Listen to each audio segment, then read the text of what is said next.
কিন্তু আমরা ওই ভাইকে ওই বোনকে খুঁজে পাচ্ছি না। কারণ কি? আমরা তো যোগাযোগ বিচ্ছিন্ন একজনের সাথে একজন।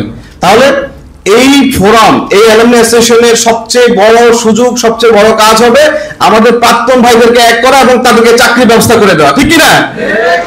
তাহলে আমরা প্রথমে কি পেলাম? আমরা একসাথে হওয়ার সুযোগ পাচ্ছি, এটা হচ্ছে সবচেয়ে বড় পাওয়া আমাদের। এরপরে এই সুযোগকে কেন্দ্র করে আমরা বেশ কিছু কাজ করতে পারি। একটা হচ্ছে চাকরির ব্যবস্থা করে দেওয়া, আরেকটা হচ্ছে আমাদের মাঝেও তো অনেক ভাই রয়েছেন যারা বিভিন্নভাবে সমস্যা ফেস করছেন। অনেকে রয়েছেন তাদের আর্থিক সমস্যা রয়েছে, অনেকে রয়েছেন যে তাদের সামাজিক কিছু সমস্যা রয়েছে। বিভিন্ন থানায় আমাদের ভাইরা আছে না? তাহলে আমরা কি যদি ছোট্ট যদি আমাদের সুযোগ থাকে, আমরা তো তাদেরকে হেল্প করতে পারি, যে কোনো একটু সাপোর্ট যদি দেওয়া যায় আমাদের প্রাক্তন ভাইদেরকে। আমি সত্যি ভালো লাগবে, আমার যদি সুযোগ হয়, আমার যদি কোনো ক্ষমতা থাকে, আমার একজন ভাইকে আমার পাশের সিটে বসাবো। এটাই হচ্ছে আমার আগ্রহ, আমার চিন্তা। এবং আল্লাহ যেন আমাদেরকে কবুল করেন, যে আমাদের সাবেক ভাইদেরকে যেন ন্যূনতম কোনো কাজে আমরা যেন সহায়তা করতে পারি, যেন হেল্প করতে পারি। আরেকটা ব্যাপার হলো যে আমাদের প্রতিষ্ঠানের আসলে এই যে এখন যারা ছাত্র রয়েছে তাদের স্কিল ডেভেলপমেন্টের ব্যাপারে আমাদেরকে উদ্যোগ নেওয়া। তাহলে বেসিক কথা আমাদের স্কিলের ব্যাপারে সতর্ক থাকতে হবে। এবং যারা এখন পড়ছে এই আমাদের প্রতিষ্ঠানে, আমরা তাদেরকে যদি উদ্যোগ নিয়ে অ্যালুমনি অ্যাসোসিয়েশন থেকে, যে আমরা কয়েকটা ব্যাপারে তাদেরকে জোর দিব। একটা হচ্ছে আমাদের যে সেখানে ক্লাস রয়েছে সেখানে পড়াশোনার মান যেন উন্নত হয়, এক নাম্বার। দুই নম্বর হচ্ছে ভালো স্টুডেন্টরা যেন সেখানে ভর্তি হয়। আপনি কাউন্সিলিং করেন, আপনার এলাকায় সবচেয়ে ভালো ছেলেটাকে পলিটেকনিকে দেন। আমাদের তো কাজের সুযোগ রয়েছে নাকি?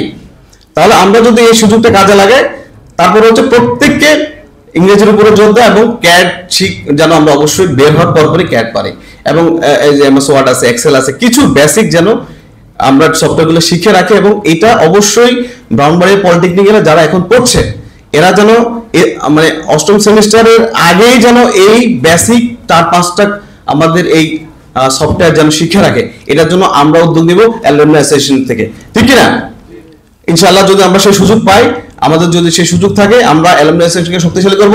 এবং সবচেয়ে যে প্রথমে যেটা বলেছি আমি, যে অ্যালুমনি অ্যাসোসিয়েশন আছে একটা সংগঠন, আজকে 10-12টা ব্যাচ বের হয়েছে, আমরা একটা সিঙ্গেল প্রোগ্রাম করতে পারি না। তাহলে কি আসলে ওই প্রোগ্রাম, ওই কি অর্গানাইজেশনের ওই কি কমিটির দরকার আছে?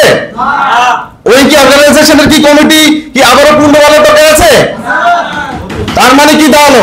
আমরা আমাদের প্রত্যেকটা ভাইকে আমন্ত্রণ জানাচ্ছি, আপনারা আসুন, অ্যালুমনি অ্যাসোসিয়েশনকে আমরা শক্তিশালী করব। এবং অথর্ব যারা রয়েছে তাদেরকে গিয়ে কত 12 বছর 10 বছর একটা প্রোগ্রাম করার জন্য তাদেরকে আমরা বসতে করে ছাড়বো ইনশাআল্লাহ। তো আমরা এই আহ্বানটা ব্যক্ত করছি। এবং অবশ্যই যদি আমাদের হাতে একটা সুযোগ থাকে, আমরা অবশ্যই একজন ভাইকে কাজে লাগাবো আর আমাদের অ্যাসোসিয়েশনকে শক্তিশালী করব, আমাদের ক্লাসরুমের জন্য, আমাদের প্রতিষ্ঠানের জন্য, এবং আমাদের সামনের ভাইদেরকে যেন আমরা কর্মমুখী করতে পারি, সেই কাজ করে যাবো ইনশাআল্লাহ। আপনাদের সবাইকে ধন্যবাদ। যদি কোনো সুযোগ থাকে ইনশাআল্লাহ আমাদের সাথে যোগাযোগ করবেন, আমরা আপনাদের সাথে যোগাযোগ করবো যদি আপনারা আমাদের কোনো ভাবে হেল্প করতে পারেন। ধন্যবাদ সবাইকে। আসসালামু আলাইকুম ওয়া রাহমাতুল্লাহ। ধন্যবাদ ভাইকে আমাদের সামনে গুরুত্বপূর্ণ বক্তব্য পেশ করার জন্য। সকল পলিটেকনিকের এই জাতীয় প্রতিষ্ঠান, এই জাতীয় ফোরাম, এই জাতীয় রিইউনিয়নকে আমি মোবারকবাদ জানাই। এই রিইউনিয়ন বা অ্যালুমনি অ্যাসোসিয়েশনের কাজগুলির ব্যাপারে একটু আগে যিনি বক্তব্য রেখেছেন উনি কিছু কথা বলেছেন। আমি মনে করি আমরা অতীতকে ভুলে গেলে চলবে না। আমরা খুব স্বাচ্ছন্দ্য চিত্তে ইফতার করছি, সেহরি করছি, রোজা রাখছি, আমরা নামাজ পড়ছি, অথচ আমাদেরই মুসলিম ভাই, আমাদেরই মুসলিম বোন গাজাবাসী আজকে অনেক বেশি নির্যাতনের শিকার। আমরা আজকের এই ইফতার